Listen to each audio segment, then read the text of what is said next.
Evening, everyone, and welcome to the Link to the Past Randomizer League final week of the regular season.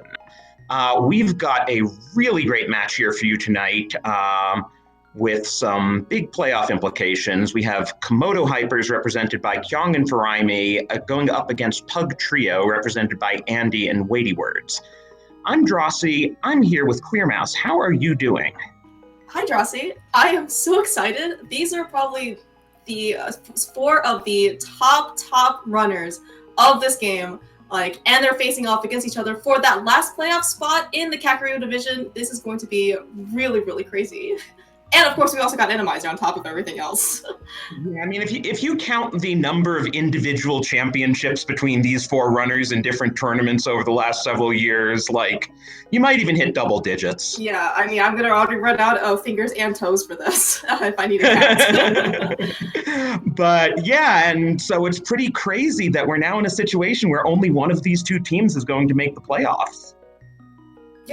Yeah, and of course, if you're fighting for your tournament life, right? I mean, who do you want to face? You want to face Kyong and Furaime, or do you want to face Andy and WeightyWords? I don't feel like there's a right answer to this. Yeah, I mean, and as you can see by the point totals, currently Pug Trio is up by a game against Komodo Hypers. So if Pug Trio wins this game, they're in, whereas Komodo Hypers would have to win both of the head-to-head games to jump over Pug Trio and get the last playoff spot. And of course, certainly, Randomizer has definitely shown itself to be somewhat of an equalizer because, a lot of top runners have a lot of enemy rooms practice. Randomizer just kind of throws that all out the window and, good luck.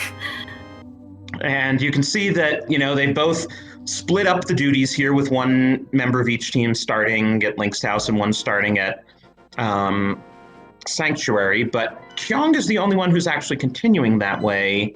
I just saw a regular crystal at Eastern, looked like a blue pendant at Heron. I'm not sure what was at Desert. Okay, your eagle eyes are faster than mine, are Drosy.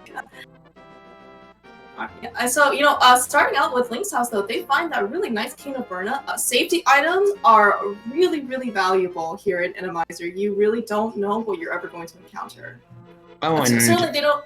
Mm-hmm. Yeah, and of course they don't have magic yet, but here at least for in the Uncle Tunnel, Andy facing off against that Lionel pick up some magic, getting a mirror for his trouble. That's really gonna be really nice between Light and Dark World maneuvering already. Yeah, here I was just gonna say that Uncle himself having bombs is nice for Andy and Furaime because they don't have to worry going into Kakariko, and this seed is just stacked with Kyong picking up the flute there. Yeah, in fact, I don't actually know if Furaime's gonna go to Lost Woods sooner rather than later because, that flute is really, really excellent mobility. Speaking of which, where is Furaime? I guess he's going back to Uncle in order to get something else, maybe? Maybe the mirror. No? What is Furaime doing? I guess he's detouring right over to the Lost Woods. You don't actually get to see this too often. Yeah, you really don't see that route very often. Okay, Lumberjack's vanilla. I don't know if Kyong already showed that to us, but one way or another, it's vanilla. Yeah, speaking of vanilla goodies, Kyong, using his game knowledge, picked up one of the fish that Randomizer gave him, and in the vanilla game, if you end up bringing a fish all the way to the bottom, he'll give you a lot of really nice resources. That full magic bar, in particular, will be really nice for Kyong when he picks up his Cane of Burna. Oh, okay, so already, yeah. Okay, so we have all our Kakariko fetch quests already, so we've got the bottle. Oh, wow. All right, we got a hammer in the back of the well, in the well, and we have that flute. So they don't have to come back here if they don't want to. We're a glove from Dark World access. That's nuts, actually. 2.5 minutes in already. And we haven't even seen, in this case, Blind's basement. There's probably a glove sitting in there at the rate we're going. Yes. Yeah, so we name these as another moon. Of course, having a hammer for Dark World access is, in my opinion, much, much nicer than having 2 mitts or 2 gloves. Okay. That sword is going to be really nice, especially for Randomizer. You can ward off a lot of things. And especially when we get those boots later, hopefully, we're going to be able to dash our way through. It's really going to be a really nice defense as well as offensive weapon.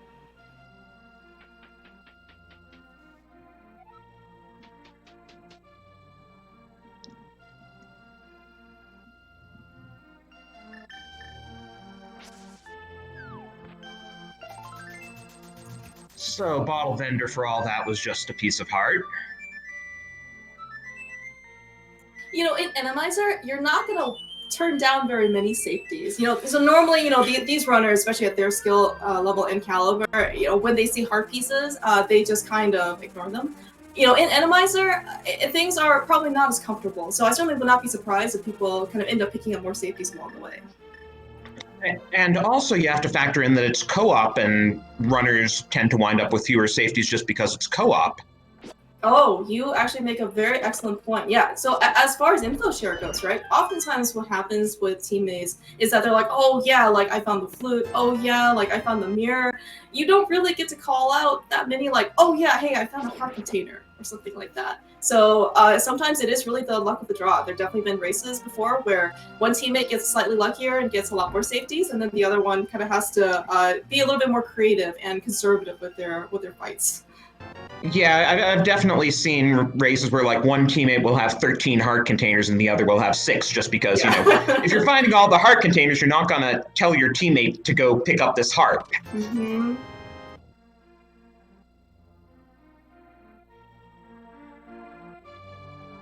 Yeah, it looks like, yeah, especially also for co-op info share type of things, you know, one of the biggest benefits or things that runners really try to do is try and split up the work in terms of exploration and knowledge, right? So oftentimes, you know, especially at the beginning, you can kind of get bottlenecked into checking the same locations, but if you can parallelize and split up different regions, kind of like what looks like Kyong and Furaime are doing, you know, Furaime's checking out South Shore versus Kyong, probably check out the race game and then probably maybe go to Death Mountain, right? Like you get a lot more information for your time, especially early on. Right, and there wasn't anything useful in the race game and there wasn't anything useful in the dam, so Kyong won't have to go to the dam and Furaime won't have to go to the race game. Mm-hmm. Oh yeah, speaking of the mountain, looks like that's exactly where Andy is. He is an incredibly brave pug here, going through the dark room with in Randomizer. One of the actually more dangerous consequences of going through this dark room is if you end up dying, you're stuck until you rescue that old man. So hopefully, was that a pin gator? Yeah, that looked like a pen gator. Yeah, so hopefully Andy, you know, will survive here. Looks like he at least made it out to the mountain. Oh, jeez. Yeah, I've seen a few runners, you know, encounter Lionels in there and then they get stuck with the old man for a while. Yes. All right. Yeah. So luckily, you know, speaking of safeties, Andy's 4th heart really paying off there, right? Because he got hit 2 hearts with the Pen Gator, and he got hit another heart with the Sandman. So it was just really fortunate for him that he had just enough health to kind of deposit the old man in his cave. So Kyong's also giving us a look at the front of Escape a lot sooner than you would normally see in open mode, thanks to this being a co-op and them being able to divide up the work, because usually in individual play, runners don't like to go to the front of Escape particularly early in open mode unless they're like trying to galaxy brain it. Oh yeah. So actually, I'm actually looking through chat here. We have actually been told that we found a moon pearl in Mini Moldrum Cave. Looks like thanks to our great trackers here, Ardril and Iker. You know, for Furaime has gotten his moon pearl mark, so they are really just a glove away from Darkhold access. And that same Mini Moldrum Cave gave us Master Sword, as we can now see on the bottom 2 runners. Oh, that is even better than Fighter Sword. In fact, that's like twice as bad or something like that. Oh wow, Furaime also being incredibly brave on his part. So, you know, Andy has, you know, tried to do some Dark World stuff. Furaime is fake flippering. One hit will kill him. And in Randomizer, a lot of things are so unpredictable that you really don't know what's going to come after you. Yeah, if you're used to the Zoras there, you know how to dodge them, but if you don't know what's going to be there, it's a bit more of a challenge. Yeah, so speaking of, at least, you know, there's some good fortune on Furaime's side. He picked up 300 rupees, which just puts him slightly over Zora money. So this is going to be, you know, if he can survive this trip, it's going to be some really nice knowledge for these guys.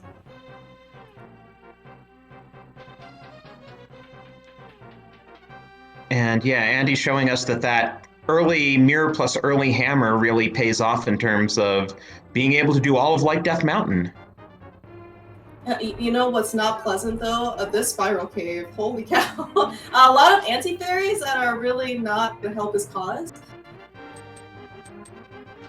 Oh, that was a really nice dodge there though by Andy.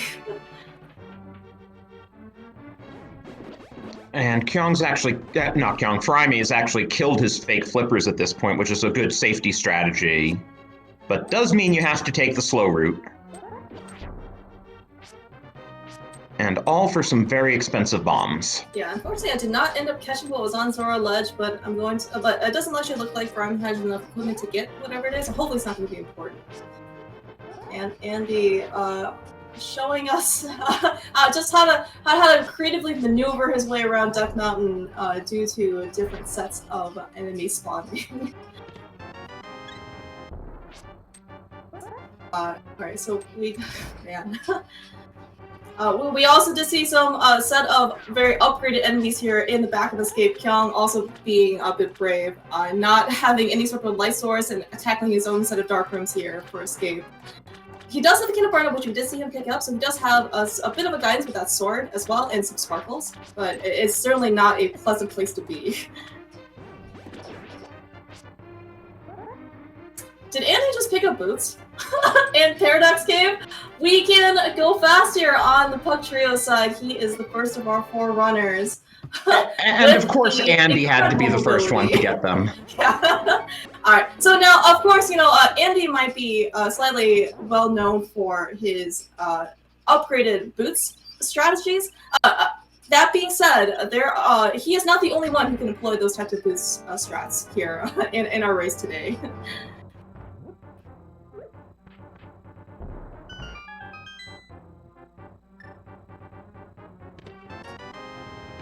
Luckily here, Kyong has made his way past the very dangerous dark rooms to the back of Escape. You know, that fairy in the bottle that he picked up in Kakariko Belt earlier definitely did him a lot of favors. It looks like Furaime has also rescued the old man for himself, so he's going to be able to pick up and tell his partner Kyong where the boots are relatively soon. At least he has that save and quit point. He definitely got bodied there. Oh, okay, that's right. I also forgot he had a fairy as well. Yeah, that bottle that they all got in Kakariko has a fairy, fortunately. I didn't see where the second bottle was, though. I also must have missed it. But maybe it was in Paradox Cave? No, because Kyong hasn't been to Paradox Cave yet. That is a good point. Unless there are actually 3 bottles we've seen, and Kyong and Andy got their bottles in different places. Looks like we did see WeightyWords pick up another bottle in Zelda cell in the back of Escape. So, or sorry, in Escape itself. So maybe that's her second bottle. So, oh, Andy's starting at Sanctuary and conveniently mirroring out. But if he's fluting anyway, is it really that much faster to start at Sanctuary than Link's house? So my guess, well, see, he does have. Oh, he didn't even talk to the old man for a heart refill. So I think normally when you have the mirror, you know, and you can talk to the priest and then immediately mirror out, and should be faster, I assume, than filling up your hearts at Link's house and then walking out. Right, but if you're not filling up your hearts, right? Yeah. Oh, Furaime's gonna actually take a quick dip here into Hera. I'm not just sure we saw this on Andy's side. Yeah, Andy went in there. The big key's vanilla, and since they don't have the hook shot, they can't Hera pot, and they don't have a fire source, so they can't get the big key the vanilla way.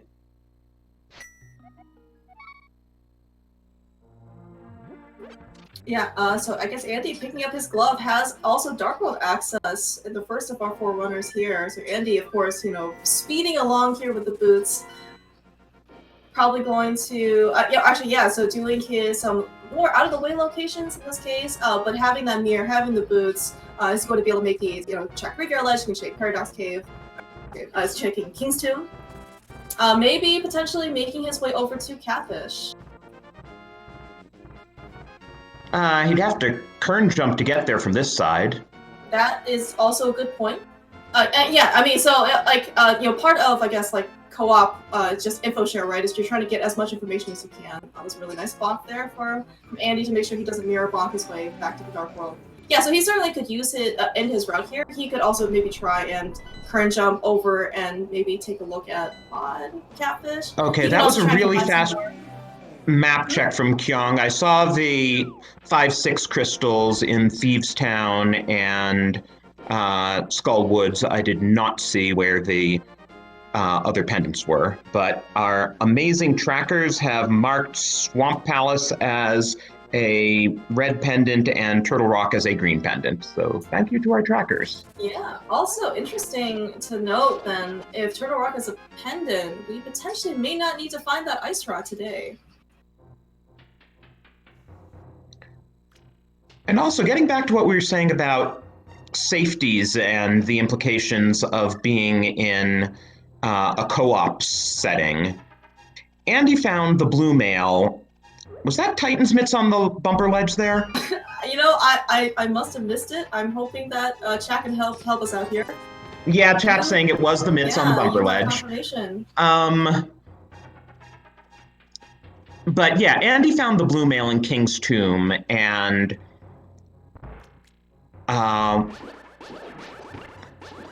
Graveyard Ledge just had money. So it's highly unlikely that WeightyWords is going to take that trek out that way, because it is a trek. Mm-hmm. But that means WeightyWords isn't going to get the mail upgrade there. Yeah, and this stuff definitely could be a consequence where Andy placed the rest of the seed on blue mail and WeightyWords just never ends up going out there, and he's going to spend the rest of his seed on green mail. So, you know, certainly for how good these runners are, I don't foresee Weighty having too much of an issue. But of course, you know, one Ganon hug really is all it takes, right? Yeah, well, especially if they don't find more hearts. Mm-hmm. All right, Furaime's gonna give us a check into Money Cave. Apparently, that's the new hype. That was a lot of money. Yeah, there was more money on the generous guy than there was in the 4 chests in the back. 365 rupees, one for each day of the year. Except leap years, right? Right.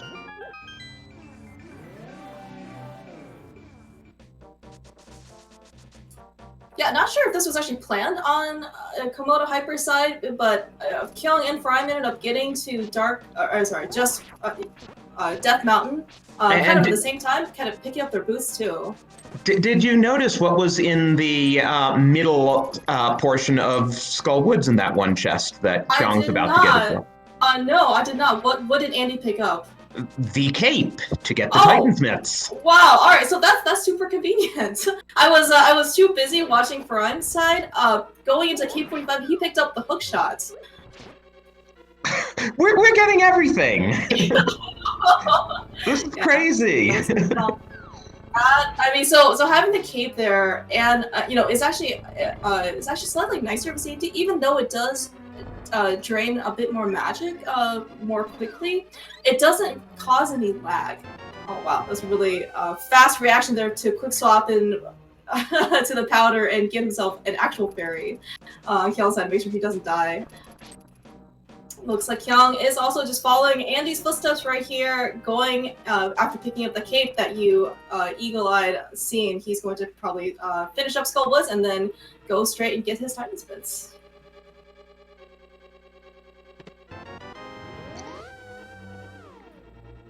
Yeah, I'm not sure if he actually checked the bumper ledge or if he's going to have quite the surprise when he sees it. But you're in Skull Woods, you just got the cape. No way you don't check the bumper ledge on your way out. Yeah, exactly. And you know, and as you said earlier, right?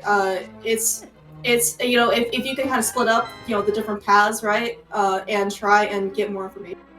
You know, like Graveyard Ledge, Bumper Ledge, King's Tomb are kind of sort of out of the way, right? So if you know, if Kyong's already kind of in the area, you know, it's not much further out of his path. Okay, so I wonder if we're going to see Andy do Magic Bat while he's kind of going around Village of Outcasts. He can just mirror and do that. That is also a good point. Yeah, yes, it looks like he hasn't dipped into the front of Thieves Town yet. Maybe he's going to do that first. Yeah, he opened it and then he went to Brewery. Oh, I like that double take on Kyong's part. I guess he wants to check Lumberjack too, just for good measure. Oh, that's right. Yeah, he must have not checked this earlier. I was, actually, when you said, I just saw a double take. I thought you were actually talking about Andy because he wanted Thieves Town and he was going to do kind of like the normal route for the hallways, and instead he was just faced with all these spikes and Lionels, and it's like, maybe I need to take a slightly different detour here. This is when that blue mail really comes in handy, though. Oh my gosh, Thieves Town, like, what the heck? Like, these are red guards, these are chain chomps, these are Lionels. Are we sure this isn't like Gannis Tower, like ×5 or something?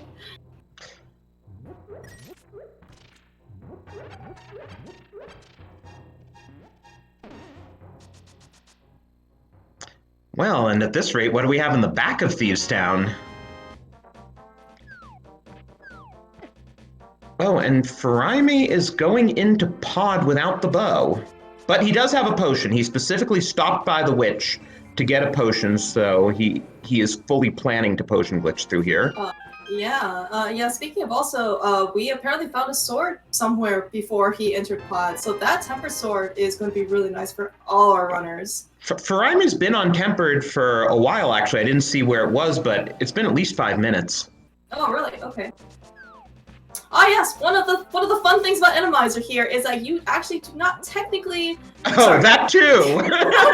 Okay, so let me back up. You logically still need the bow because what Randomizer does is just swaps out the enemies in existing rooms. However, we can actually see that the enemies that Randomizer swapped with do not require the bow to kill them.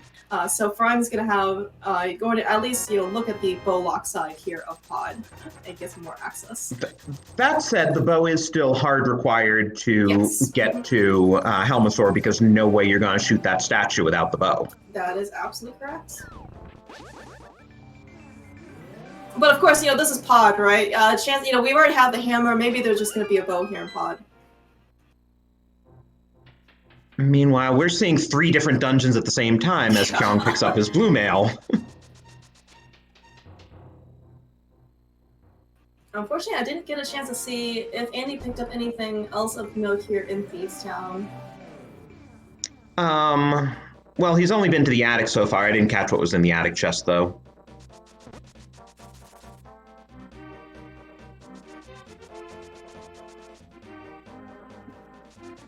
Alright, no flippers. Kyong also is going to choose probably not to kind of go over to the right side. That'll right side will probably be more convenient for Furaime since he's already kind of in pause. He can probably go check a catfish later after this. And for those of you who aren't familiar with Randomizer, you may notice there's no blind det in the cell. That is because blind is not necessarily the boss. So the boss is already in the boss room and you don't need to bomb the floor of the upstairs. So, yes, you are absolutely right in that you do not need to. With certain runners' muscle memory, don't be surprised if you actually see runners just kind of doing it out of habit. Yeah, these rooms have been so upgraded.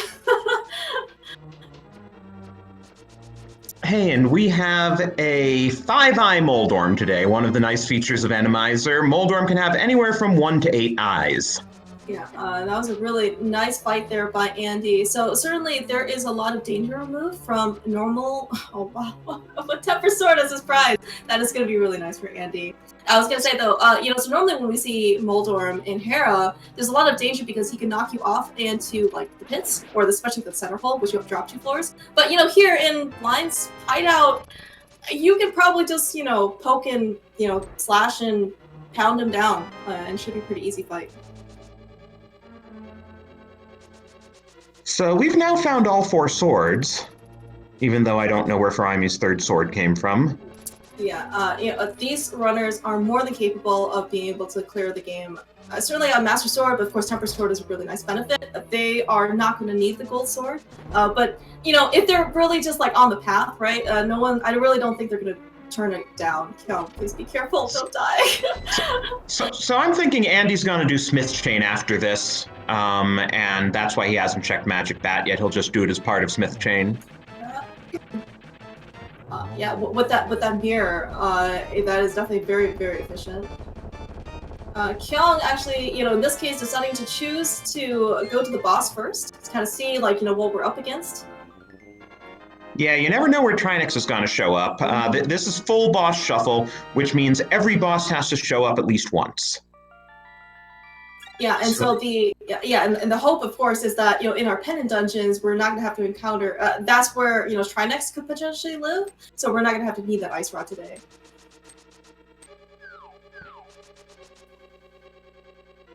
Yeah, so with a sword and a hammer, we can take care of basically. Well, we do have Bombo, so we can take care of Cold Stare too. We can't take care of Trinex, we don't have the rods, and only Komodo Hypers knows about that hook shot so far, so if they encounter an Argus, that could be an advantage for them. But it looks like, if Andy's going to kind of do the Smith chain, I imagine he's going to do the South Loop for Dark World, so he'll probably end up finding that hook shot relatively soon. Hopefully. Probably. I mean, at this point, and again, it's a nice thing about co-op, Andy commits to do the whole Smith chain. If there's anything useful in there, he'll tell Weighty, otherwise Weighty never has to worry about doing it.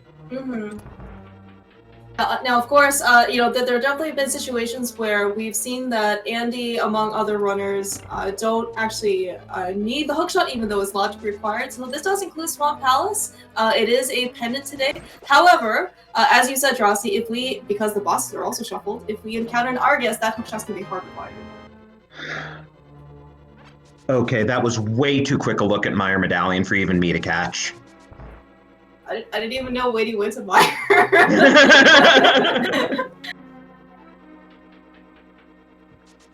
Alright, so maybe we'll get another peek on his way back.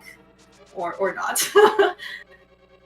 Now, of course, no red cane means that they can't clear Meyer. However, there are still because they have the boots, they can gain entry into Meyer. They could be, some goodies in Meyer, for them to take. That's not in the basement. And Furaime takes a death somewhere in the dark part of Pod. And it didn't look intentional.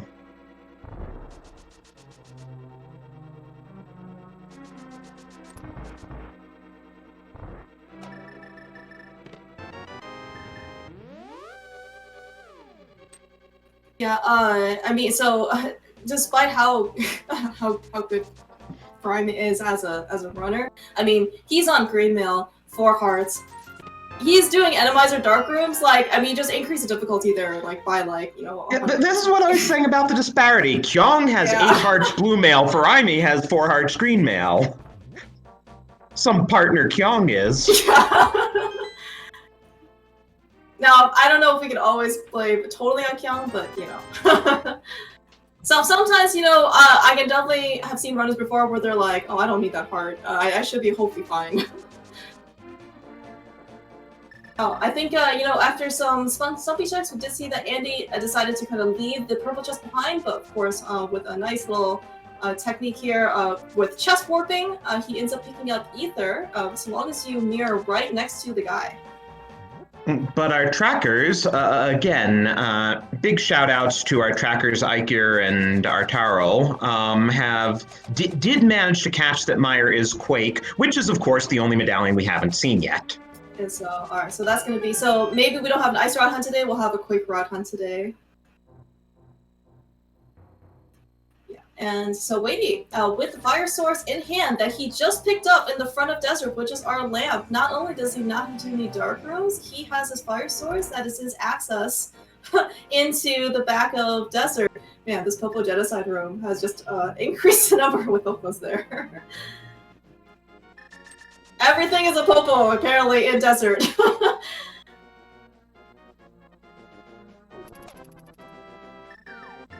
Now, of course, we're not guaranteed that this is going to be Lambo, but he at least will be able to have access to see what we have. Oh, is that okay? That's a fun little surprise roller. Good thing Weighty lit the 2 torches before he managed to go up. That's some nice muscle memory.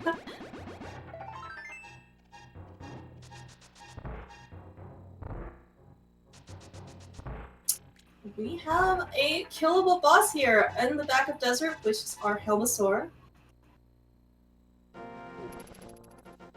Wait, where was the lamp? I'm seeing that in WeightyWords inventory, but the lamp was in the big chest of desert. Isn't that convenient that you just need, you need a fire source and a light source, and there it is. Andy has picked up, oh wow, quite.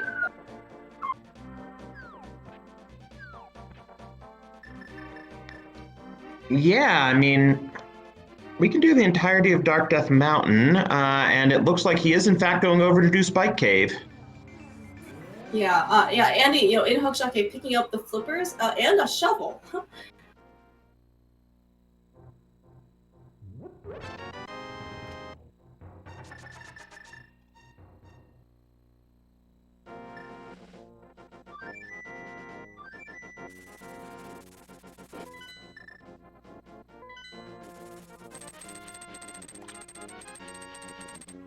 Alright, so we actually see Furaime here, the second of the two runners of Komodo Hypers, taking his way into Thieves Town, most likely just clearing it. You did actually see that Furaime is actually skipping chests, probably got some information from Kyong, saying, hey, you don't need this, just go pick up the big key and then go straight to the boss.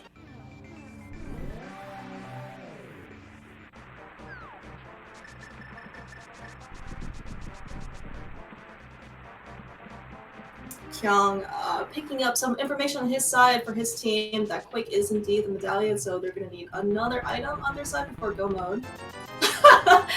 Andy picking up his next item in his chain of things he needs to do.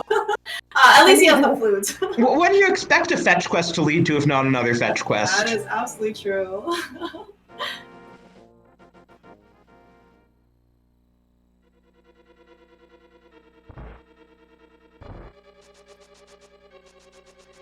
And our double fetch quest is a bust. Yeah, turning in that mushroom that apparently was like a truffle or something, worth, I think that's the last of our 300 rupee points.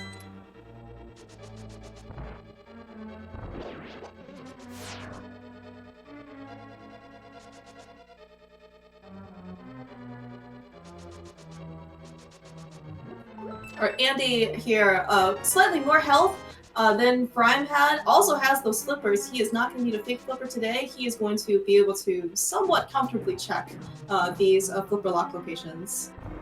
And I don't think we've seen Hobo yet. That is true. Instead of Bebos. Yeah, fake flippering, I think Furaime just ended up kind of doing some more of the quicker checks.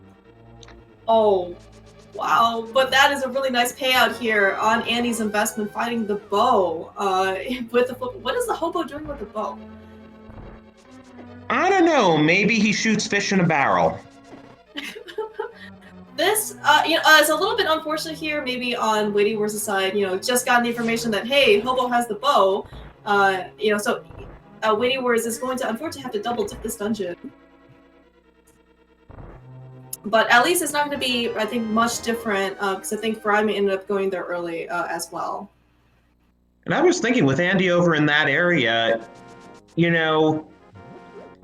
Ice Palace is full clearable. It's not as nice without the Cane of Samaria, but you can do it. I wonder if he'll check it out. All right, our awesome tracker, Arturo, actually just reminded me that even though Weighty doesn't have the bow, because of Randomizer, you don't have any more red mimics that are guarding Armos. So he could actually potentially still full clear this dungeon. Or at least get to the back and see where the boss is. Yeah, that's the thing. You can get to the boss, but you don't know whether you can beat that boss.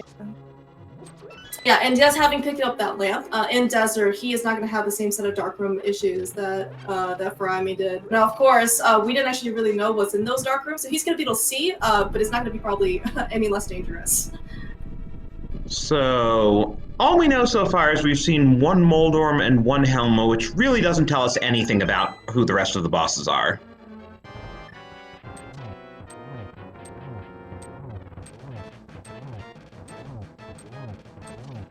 That gold sword is really coming in handy for Furaime here. I was actually thinking that, maybe they don't need as much firepower, in Randomizer, but if you're gonna face with Hinoxes and like Lionels, and only 5 hearts, you probably want enemies gone sooner rather than later.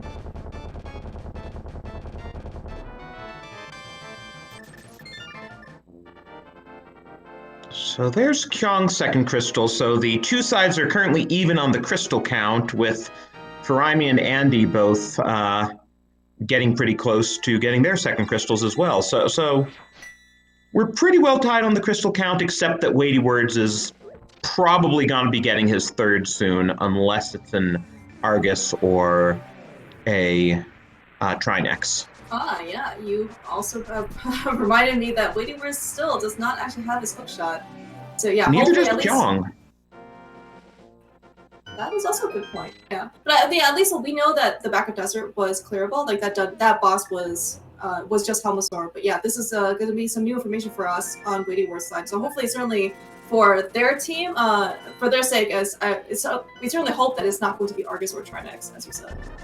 I mean, half magic is a nice find, and since you have to pass by the big chest anyway, I'm sure all four of our runners will be getting it. Mm-hmm. Alright, looks like Kyong's kind of following at least in Andy's footsteps. He's going to do his Dark Death Mountain checks. So he's going to be able to pick up his shovel, which leads to the mushroom, which leads to money that he doesn't probably won't care about. But more importantly, he's going to pick up his flippers.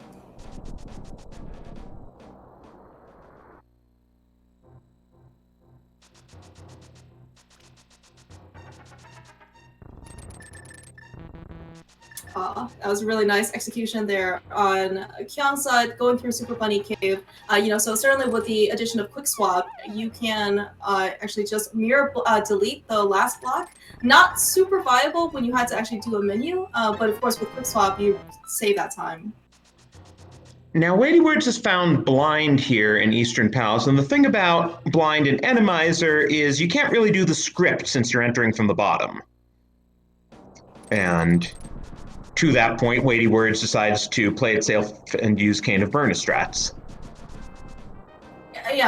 So the fact that he has blue mail doesn't really do too much for him. Those fireballs will hit one heart regardless of the color shirt that you're wearing.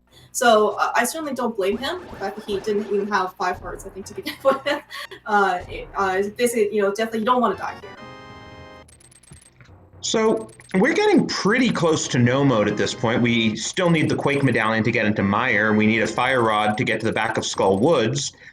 And depending on whether or not we find a Trinex, that may be all we need. Oh, poor Kyong. Poor Kyong. That poor beetle just refused. Oh, wow. That was a really good hook shot there. I actually thought he was getting knocked out, but Kyong, never mind me. Never doubt him.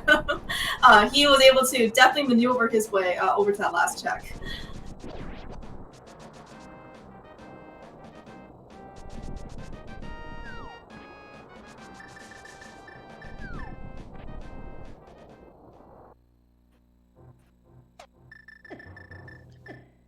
Oh, Furaime gives us our first look at Pyramid. It went by so quickly, I didn't see it, but clearly nothing worthwhile. I want to say that somebody else on Pug Trio ended up checking it earlier, but yeah, it probably was just some junk. Looks like I don't actually remember if anyone actually went over to Catfish though. But that's someone. I'm not sure, but yeah, clearly Furaime is. That's right. Someone's gonna be Furaime today. So Andy here with his bow. All right, so this one, regardless of Randomizer, you definitely need the bow to clear pot, as we said. You can't really shoot an arrow into that last Igor statue without it. So it looks like at least Andy's going to be able to combine Easter and pot together. And hopefully he will not encounter Trinex in the back of pot today. And Chad is already starting to hype the possibility of Quake on Ped, which, can't be ruled out.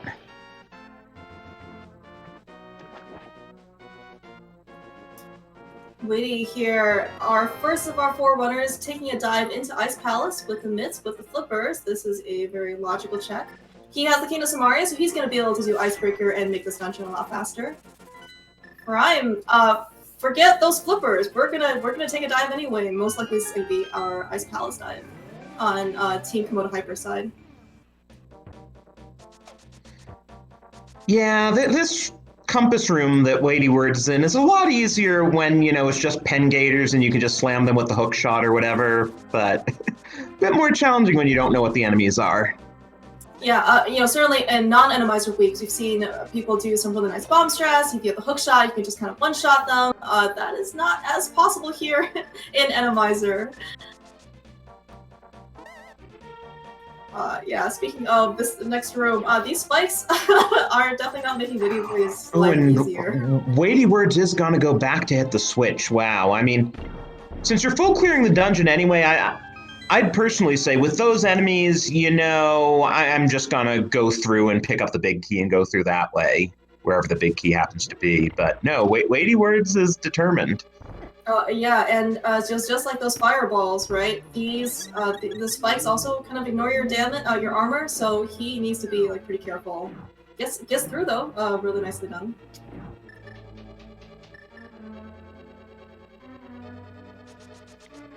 Oh, that was interesting. He kind of half clipped into the wall and then sort of pushed himself the rest of the way through. Alright, Furaime here, recognizing that this is a terrible room to do, he is going to pull out that really nice Bombos Medallion, and I'd rather only deal with 2 spikes and no enemies than 2 spikes and like a Hinox and whatever else that was like burned to the ground. And even does a burn-a-dash just to make sure he can save some health there.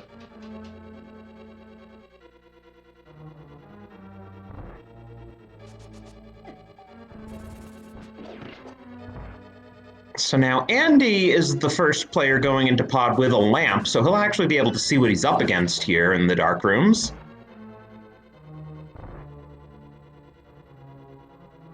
Yeah, unfortunately, Furaime ended up, I think, taking an early exit from Eastern. He does not have the luxury of half magic that WeightyWords ended up picking up. So it looks like he had to actually burn one of his potions in order to refill and get enough magic here for Icebreaker. Yeah, I'm just kind of surprised that he took that early exit from Eastern. Like, it's not that long a dungeon. Why wouldn't you just full clear it? I think it was because he tried to do the dark rooms to get to the big key. And I think he ended up getting bodied by something. I think he was it was that long? Yeah. It was that long ago that he didn't yet have the lamp. Got it. Oh. And there's our Quake. Alright, so no hunt today, so Furaime's gonna see that relatively soon on his side. Yeah, and sorry chat, but Ped dead.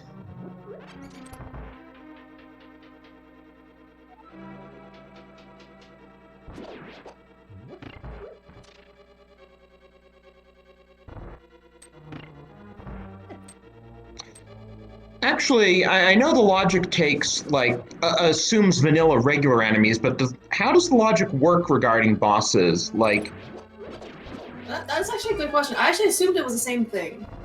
That, like everything was placed normally, and then everything just shuffled on top.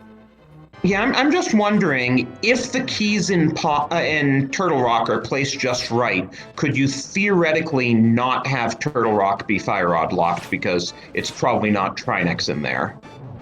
Hmm.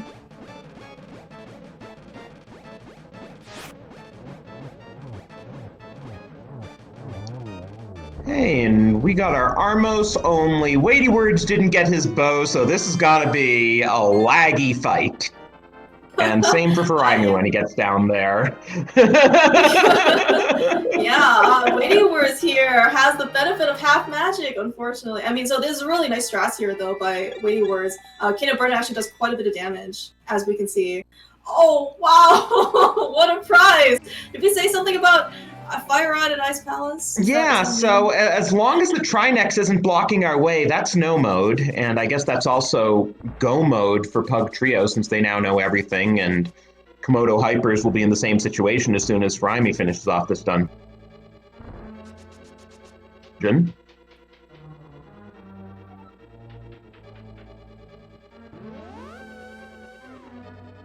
So yeah, the only remaining question is there going to be a Trinex blocking our critical path, either in a crystal dungeon or upstairs in GT, or downstairs in GT if the big key is behind what would normally be Ice Armos?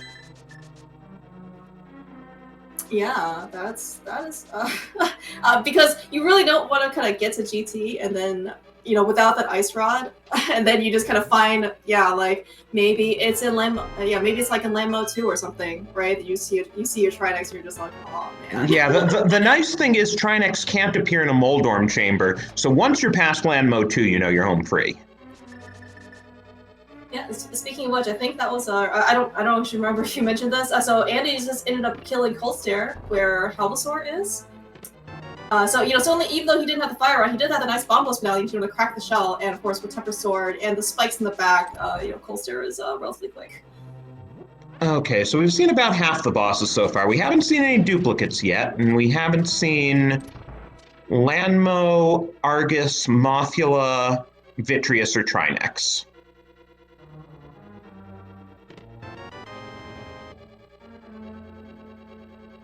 But either way, both of our teams are in go mode now, so it'll be interesting to see how they route the rest of this.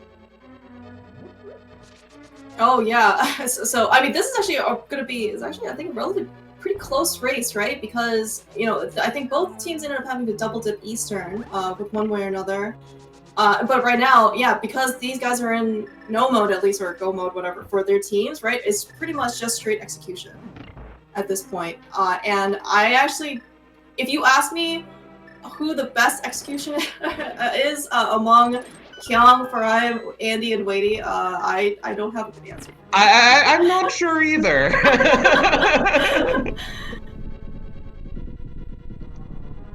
But yeah, I guess we should clarify that they are in Trinex mode, where you just hope you don't see Trinex. Yeah, we certainly haven't seen him today so far. In the 3 or 4 dungeons that we've cleared, but we know he's out there somewhere. We just hope that it's not in our critical path.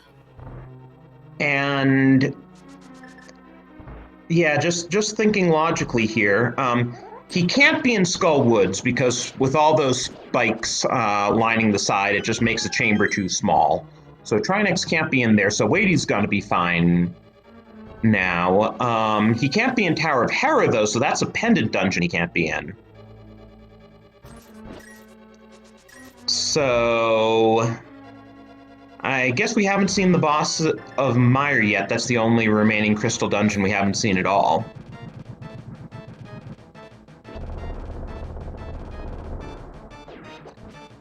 And there's our Argus. That is our Argus, yeah. So the nice, or I'm not even sure if this is nice or not because the conveyor belt is still moving, so you can't really do any type of, you know, high execution quick strat kills here. This is when you're thankful for a strong sword. I mean, can you imagine having to do this with like Master or Fighter? Oh yeah, no, that's awful.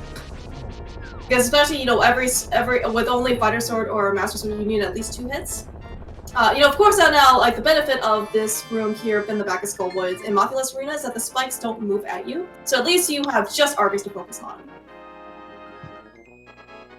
So, for a recap, WeityWords just took down Argus in Skull Woods. Kyong just took down Cold Stare in Pod, and Andy is now working on Blind in Easter. Yeah, and we see that if I'm here, probably just skipped a bunch of useless things in Pod. He's going to make his way back to Cold Stare relatively shortly as well.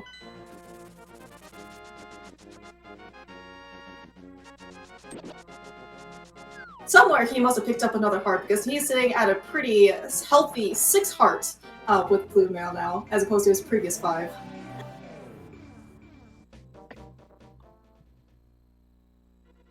Yeah, and Andy and Kyong are both on 10.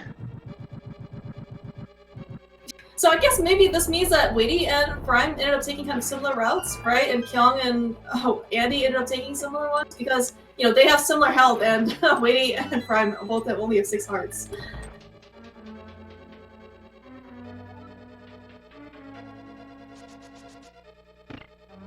Yeah, and Kyong and Andy are really paralleling each other. They've done the same dungeons. They're both just starting ice now. But on the bottom row, I'd say Weighty's ahead of Furaime. You know, he's got a couple more crystals. Furaime will catch up on 1, but Weighty's now opening Mire and will be the first of any of our 4 runners to see what's inside there. Yeah, no, I think so. Furaime does have, looks like pod cleared over Weighty, which is a little bit slightly longer dungeon. And I imagine he's going to be able to combo Easter. So yeah, Furaime will end up catching up pretty quickly. Now, of course, Go Mode Meyer, hopefully is going to be very pleasant or kind for all our runners. We're going to certainly hope that the big key is not in his villain location. But at least, Weighty will be able to tell Andy, exactly where that big key is after he finishes this dungeon.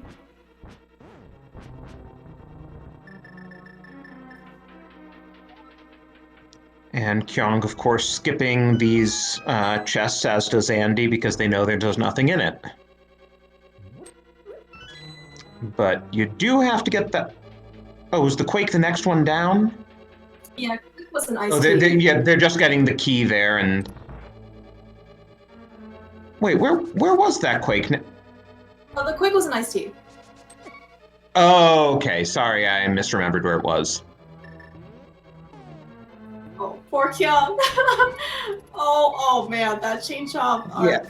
Please live, Kyong. Chain chomp on ice is not pretty, but he does have a fairy, so, he's not in dire circumstances.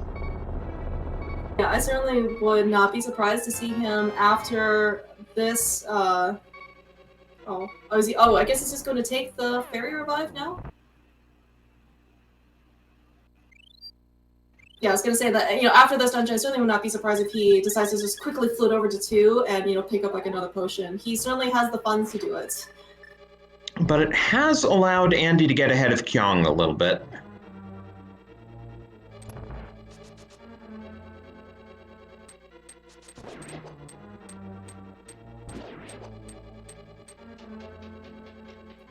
That room is so much.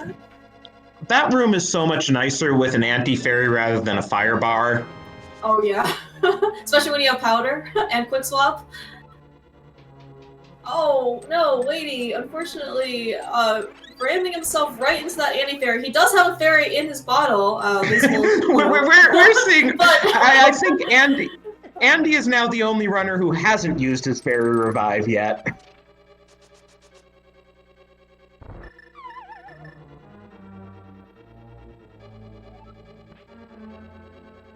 Yeah, it looks like between Andy and Kyong, he is going to be the first of our 2 runners.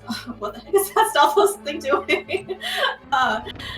Going to be going in to kill his Armos Knights with the bow. Andy has probably enough time to kind of set up and do his Armos quick kill, whereas Furaime and WeityWords decided to use less conventional methods. And Furaime, unfortunately, in that room in the back of Eastern, had to beat all the enemies before he found the one that actually had the key. This pesky Randomizer camouflages all of the enemies you need to kill with other enemies you need to kill. So with Kyong and Andy still basically tied, Pug Trio is gonna effectively be ahead by a Misery Mire on the bottom. Yeah, unfortunately, I did not see where that big key was. In Mire, was it vanilla?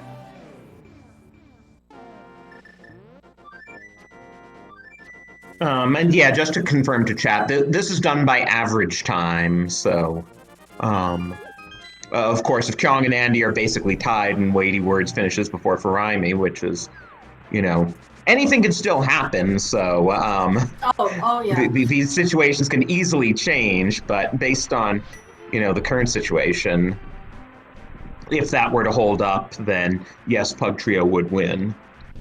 Yeah, and especially on the bottom 2 runners, so Kyong and Andy both have quite a large number of health, as we've seen.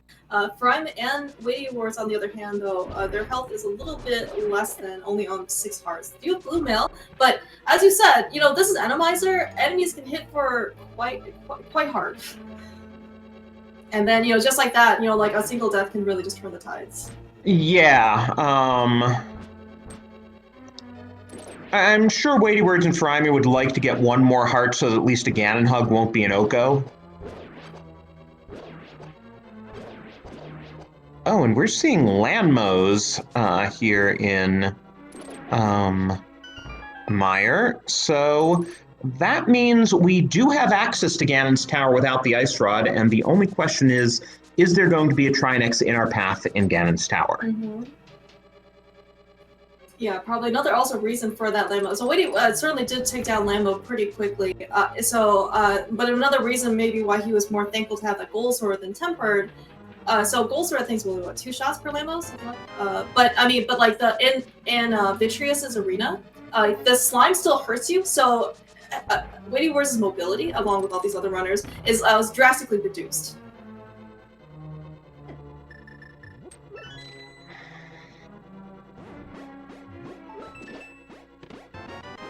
Kyong not taking any chances, using that Cane of Birdo to put to good use. With that half magic, he should be good to go. He is also going to do his exploration here. I was also told by Arturo that the big key was in fact not vanilla, which is really great. In this case, that none of the runners have to sit through that 17-second cutscene. Speaking of red Igors, yuck. Yeah, but the nice thing about Randomizer logic is that it won't require extra items, so Kyong knew that the blue Igor had to have the key there because it wouldn't bow lock the dungeon.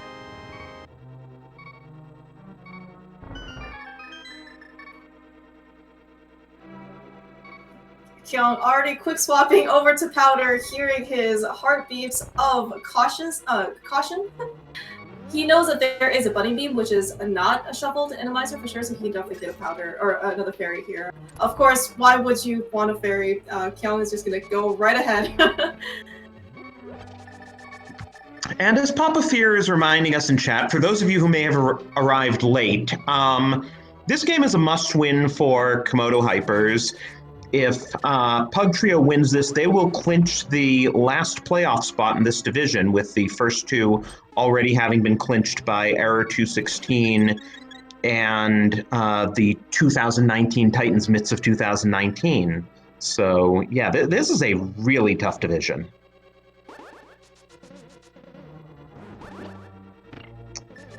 I'd blame whoever assigned the divisions, but we won't talk about that.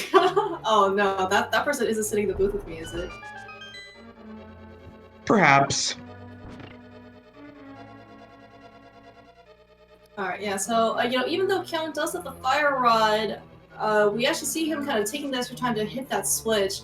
So there could be any number of reasons why he decided to kind of not do Spooky. So one of them, I think, is they ended up powdering. Seeing our mushroom. So that actually resets Spooky. But also, even if he didn't, normally you would try to hit the Fire Rod on the spikes. And there's kind of not that guarantee here in Randomizer. Alright, Kyong knowingly here that he is expecting Lambo. Really nice Fire Rodding here for that 0 cycle.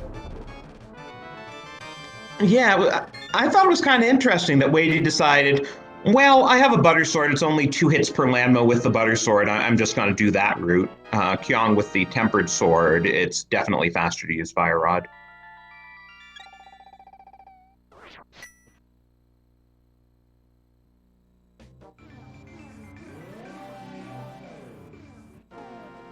I can't remember what is in the vanilla Vicky chest. I thought Weighty had already done Meyer. The vanilla biggie chest of what? Of Meyer. I guess it was. No, he go moded it. He already had the big key. They're hoping there's no no ice rod required, no Trinex in their way, so they're go moding. Oh yeah. So I guess I was slightly surprised to see Andy still do the cutscene chest in Meyer, but maybe that's kind of like a safety or precaution, because if they end up needing an ice rod later, right? That is an isolated spot, because Weighty probably said like, oh yeah, there's one item left in Meyer. Why don't you just go check it real quick? Also, so, like, if that, yeah. All of these runners have 6 crystals and are in the dungeon they need to be in to get their 7th crystal. which means we have a little game incoming, which is going to be really interesting if dude. they're all in GT at the same time. Yeah, I guess. So we're gonna play this game. We're definitely gonna go by the runner who gets the GT first. But yeah, this seems to be one heck of a close race here. And you might want to guess a lower number because if they're all in GT at the same time, they're going to be, you know, dividing the work with their partners. So 22 seems really unlikely. You actually bring up a really excellent point here. So normally it kind of depends on when your partner ends up getting to GT. But if you guys kind of get there around the same time, yeah, like, you know, you just have one person go left, one person go right, and you can just totally paralyze and get some more info share very quickly. And so WeightyWords will be the first to collect his seventh crystal, sorry.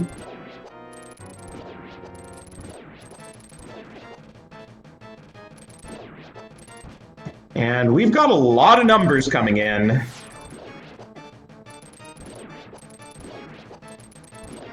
What are you thinking, Clear Mouse?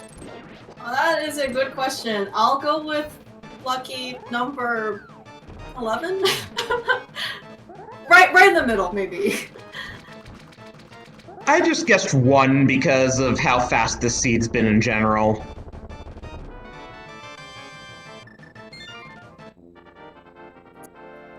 Alright, look, Andy looks like he's about half a mountain climb behind his partner WeightyWords. Kyong picking up his 7th crystal. He is going to be very, very shortly behind Andy here. Furaime also having a pretty fast Lambo fight, so he's gonna pick up his crystal really soon. Oh, jeez, this is gonna be close. Yeah, I'd say they're within a minute. And of course, keep in mind, right? So we still couldn't encounter Trinex in the basement. This is Randomizer. Gauntlet is certainly not going to be predictable. I mean, the fact that all 4 runners were this close is quite tense. Trinex in our way at this point is kind of like the Randomizer equivalent of if you go into GT without the boots and are worried that the big key's on the torch.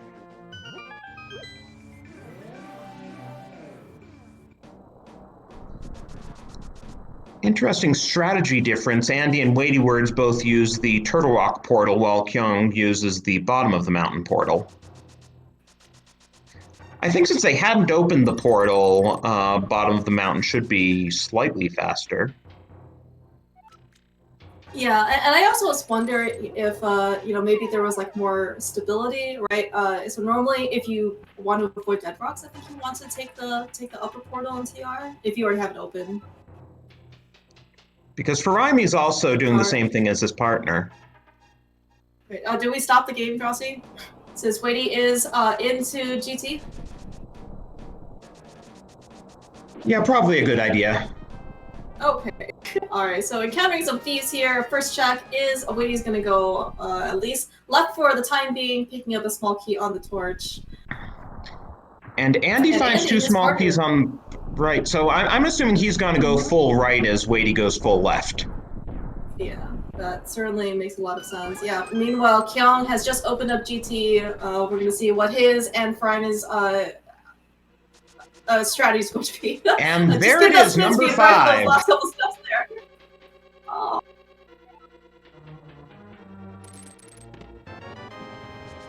Alright, yeah. So congratulations to our tracker, our Carl.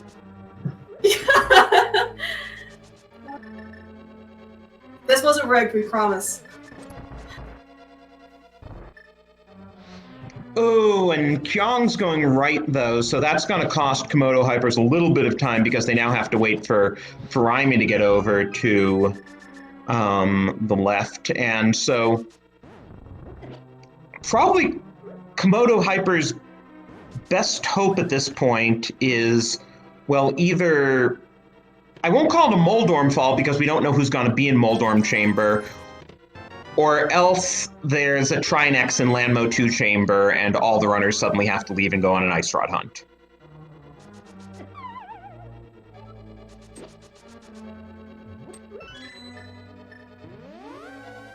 But definitely still a race, definitely nothing decided yet.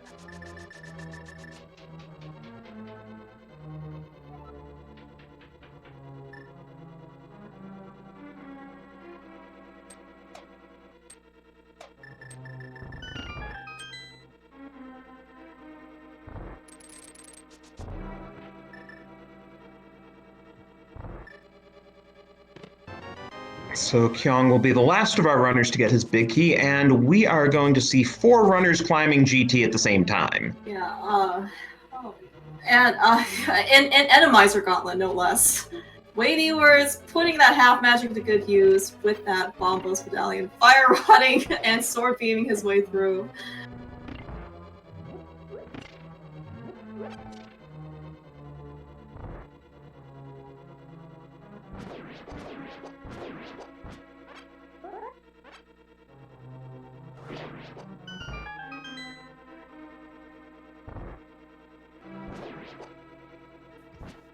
And on WeightyWords, well, now Andy's caught up to WeightyWords. We're going to get a moment of truth very soon. This is so close, man. And it's Helma, so Trinex is somewhere we don't have to see it. That is certainly really good news for all 4 runners. They don't have to exit GT and go search. And now we know that it really is just pure execution, and can Kyong and Furaime out-execute WeightyWords and Andy by enough to catch up to them? I mean, but like these rooms though, like they are, I mean, just a couple rooms apart, right at this point. Oh yeah, I mean they're all on the same floor. Mm-hmm. At the same time, given how good all 4 of these runners are with execution, you know, Komodo Hyper's best bet is probably still Pug Trio taking a Moldorm Fall or a Ganon Fall. Mm-hmm. Yeah, so speaking of which, more Randomizer fun. Normally those are really satisfying rooms. You can see the Wizrobe team killed by the Kano Samaria. On Andy Weighty's side, that is not going to be the case today. That is a lot of lag on Furaime's side. Yeah. Helmasaur, with more fireballs, and that shooter is certainly not helping things. That is an impressive amount of lag.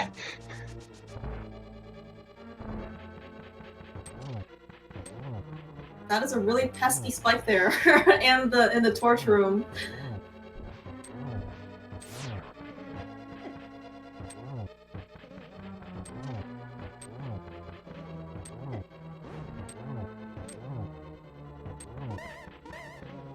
One way or another, though, this is going to be a fast seed. I mean, we probably won't see sub 110 quite because these runners do have to do Silverless Ganon still. Oh, I'm sure Andy just loved to see that Mirror Shield. Oh, yeah. But yeah, I don't think it's going to be much over 110 for any of these runners. Did that Mimic just clip over to the next room? Probably. Yeah, you don't even need Mimic clipping. He'll just go on his own. Oh yeah, as you were saying, Dross. Oh, okay. So, alright. Andy, trying to do some boot strats here doesn't quite work out. I don't want to. Well, Pug Trio's still in the lead here. Weighty, taking no chances of his own, decided to use his hookshot and get over it the more normal way. Furaime paused there, as you may have noticed. That's because he's making sure he doesn't go upstairs right as the door jingles for closing and despawns the entire dungeon, which actually happened yesterday in an Open League race. Oh man, that's so rough.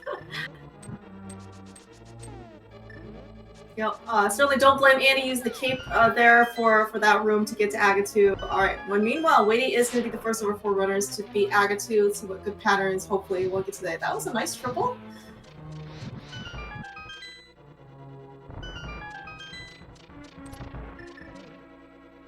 Yeah, as you were saying, Jossie, the fact that all 4 runners are going to finish basically really close to 110 at this point. I mean, this just really shows you like how good these 4 runners are. Yeah. I mean, you are really watching some of the best, especially when it comes to execution. Speaking of more lag here on Prime's side, unfortunately, all those enemies with the King of Burna doesn't certainly help his case. But okay, so just to address chat with what we were saying about despawning the dungeon, if you go upstairs in that room where I was talking about it, right as the door closes on the same frame, all the remaining enemies in the dungeon will disappear. That includes Aga 2. You therefore can't beat the dungeon and have to mirror out and do the climb all over again.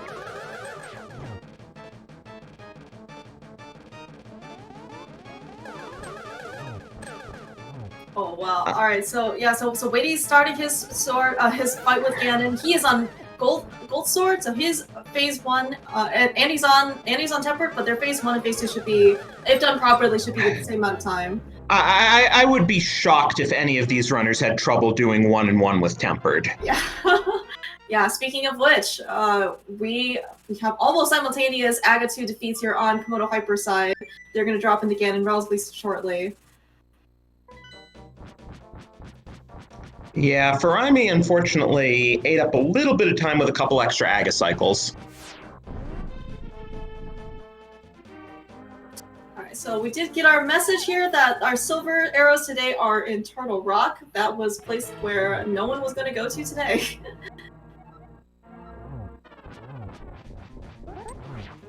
Now, of course, so Ganon is seated across these 4 runners, so the warp patterns are going to be the same for all 4 runners. So there's not going to be an instance where one runner gets in a Ganon teleportations than the other. Yeah, it's really just going to come down to how well can they do phase 4. I think the answer is they can all do phase 4 really well. Yeah, it's all about getting these triples. So it looks like Andy and WeightyWords both did get Torch Glitch. Certainly will help this cause. Certainly not necessary because they have half magic. Alright, with that down, Weighty has done his 12 spins. He just needs to cross this bridge and he will be the first of our 4 runners to finish in this race. Get your GGs out in chat for WeightyWords, finishing first place. Andy is going to look like very, very shortly after him.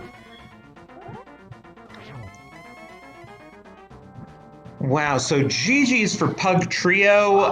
WeightyWords has an official time of 109.37. Andy is 109.47, so an average of 109.42. And that will clinch them a playoff spot. This race is so close here. This is like nuts. Yeah, and they did actually sub 110 for all that. Almost simultaneous finishes here on Team Komodo Hyper side. Furaime's going to be the third of our 4 runners to cross over and finish this race. Kyong is like mere seconds behind his partner. Get your GGs out here in chat for Team Komodo Hypers with Kyong and Furaime finishing. This was an incredibly tense and tight race. Superior execution from all 4 runners. Yeah, so Furaime's official time is 110.31, Kyong's is 110.33, so that's an average of 110.32. So that's a 50-second difference. These runners were all within a minute of each other. That's a really incredible race, and it's unfortunate that, you know, only so many teams can get into the playoffs. Because this was tough. This was so nuts. You know, and the fact that, you know, you have 4 runners basically, you know, you have Andy, WeightyWords, Kyong, and Furaime. These 4 runners of all people, right, coming in so close to each other. I mean, it's like, this is like the best of the best of the best. So let's see if we can get them in here for an interview.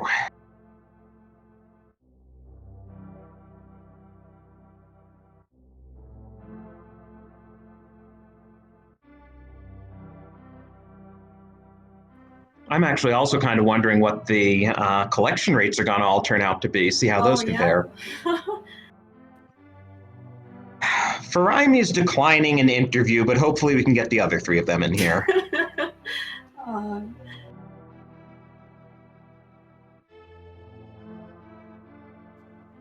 to address chat, we do have wildcard slots in this playoff. It's the top 3 teams in this division that make the playoff, so you don't have to win the division. It's just that the divisions are that tough.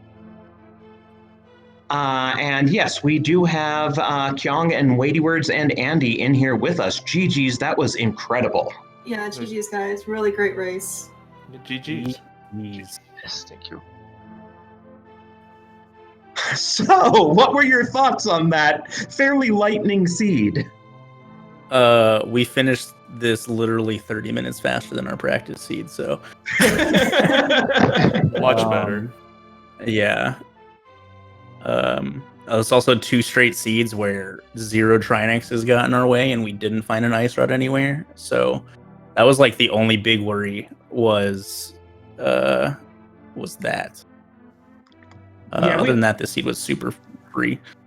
We noticed you just all decided to risk go mode when you didn't have the ice rod but had everything else.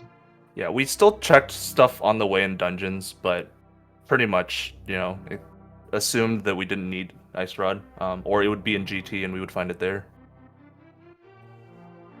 It often is when things like that happen.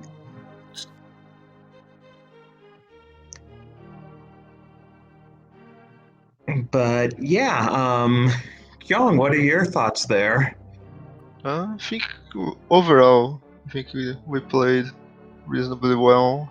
There were definitely a few situations that was quite a bit awkward, especially for Furaime. The timing when I found meats was really awkward.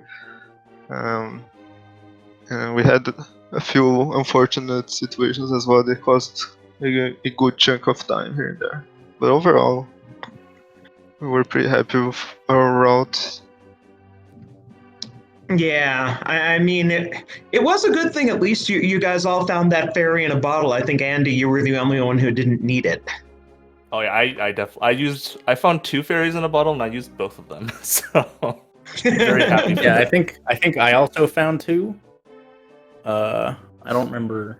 Weighty and I got the same one, and then I found an extra bottle like in Paradox Cave or something. And then yeah, I think I had 3 bottles and 2 of them had fairies in them, and I was like, well, that's cool. This game, this seed, it was just like, here's Burna super early. Blue Mail was relatively early. There was, some heart containers a little early. Yeah, and early powder, early-ish yeah. powder, yeah. Then half magic was barely out of the way. It was just like a very, very nice enemizer seed for the most part. Yeah, I had to. It's kind of amusing having to actually kill myself in ice palace so I could bomb jump because Yeah, I have half a heart left. Okay, I guess that's the 3rd fairy. Yeah, there was certainly a bit of a health discrepancy between you, Kyong, and Furaime. So I guess I'm just curious. Like, did you tell Furaime where like all the safeties were, or did he just decline, or did you not say anything? Yeah, the thing was, it was pretty much most of them were kinda out of his way. It's a bit hard for him to get to them. He did get blue mail, but other than that, it was a bit rough. Yeah, it was interesting that, Andy and Kyong were getting all the hearts, and WeityWords and Furaime were on like 7 or 8 by the end. But hey, at least you all got the blue mail. Yeah, I was on 5 hearts for basically most of the seed, which was fine, but like I could play normally because I knew I had 2 fairies to back me up if things went south, so those fairies were actually really nice to have. Yeah. Yeah, a lot of the heart containers were just like the random cleanup that Weighty did like the front of escape and I did the back because I had the glove early. And then there's like, oh, there's a heart container here, but that's like, 40 seconds out of the way. I think that happened like 3 different times where I'm like, well, I'm not getting that one. But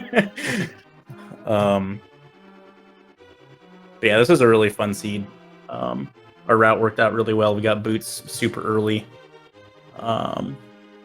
And then because of that, Weighty had to catch up since I did Death Mountain early, and so that's how I got Mitt super early. Yeah, a lot of the seed just like worked out really, really well for a co-op. And hey, now we're almost at the reveal moment where we see what your respective collection rates were. This is going to be interesting. Weighty needs to pick up the slack, that's all I'm saying. Oh yeah, 93 for Weighty.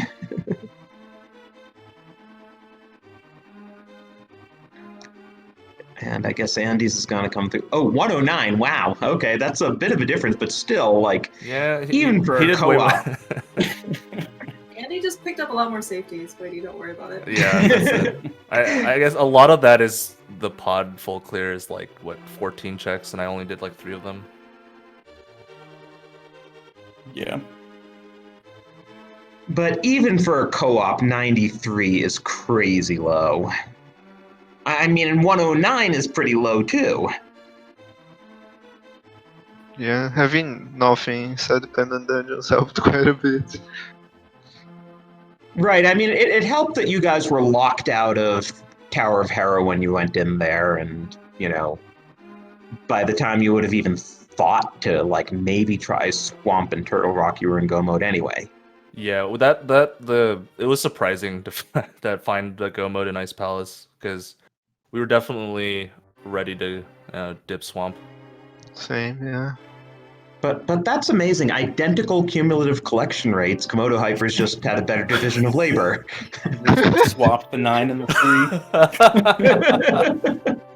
Kyong also beat me in the lowest menu time. Feels bad. Hell yeah.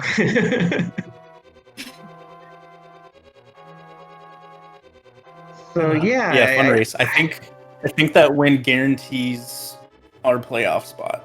Yeah, you but guys not our clinched. seed. And right, there's still seeding to play for, and unfortunately for Komodo Hypers, because Titan's Mitch clinched a spot about an hour and a half ago, that means Komodo Hypers is eliminated. Yep. For the first time in 3 seasons. Yeah. Also, I don't know if I ever lost in a co-op with Furaime before. Really? Yeah. Wow. Quite Yeah, Try to I mean, going think, into this week, yeah. like knowing, like, you know, Kyong and Furaime are both really good, and us like needing to go 1-1 to make the playoffs, or like this just might not happen.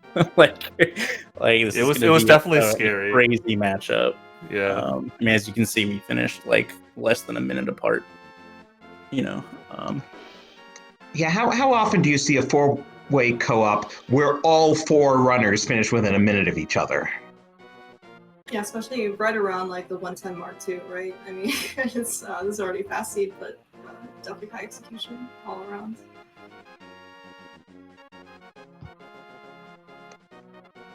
So yeah, I mean, Pug Trio, you guys are gonna have quite the playoff situation. I'd need to look up to see what your seeding possibilities are, but the other 2 teams from your division who are going there are Titans Mitts and Error 216. So it's, I mean, none of the 3 of you are gonna have an easy time in the playoffs. Let's put it that way. Nope. Yeah, this whole division was pretty stacked. If we win tomorrow, we're guaranteed the 2 seed. We need Error 216 to lose because they have the tiebreaker over us. So we need them to lose 1 to Bomb Squad for us to have a 1 seed. I'm still on team OP got good. I don't want them to go 0-14. The only thing I want now that we've qualified, team OP got good. Right, the funny thing is that, you know, they beat all of the 4 of you in the Mystery Pog Championship, and yet they still managed to go 0-2 in the 3 week here in the league. Yep. Yeah. Yeah. Yeah, Wall Kicks actually was my 2 losses in Mystery Pog Champion. He beat me in winners and he beat me in losers. Just means the league isn't spicy enough, Drosy. Okay, clearly we need spicier mystery settings, right? That's what this comes down to. Yeah, we were all joking with them that they're, you know, PogChamp winners but open league losers. But yeah, it's all in good fun. This was a really fun race. I'm looking forward to tomorrow. I'm expecting tomorrow to be immensely worse than this seed. Yeah, this seed was pretty nice overall. Yeah, so speaking of tomorrow, it's the same lineup for both teams? Yep. And same time even. I think. Yep, same time, 7 Yep. p.m. Eastern. So, hopefully, as hyper race as this one was, even with less at stake, because this really was an amazing race, and thanks again to our runners for putting it on. Yeah, you guys are really, really good at this game. And unfortunately, it looks like the bot is down because I was going to say follow the runners, but the bot doesn't want to cooperate on that front. I believe Kyong is Kyong 92, and the other 3 runners are all just, the same as their names here on the screen, but do give them all a follow. There we go. Easy peasy. That works. Yeah. Any final thoughts from you guys?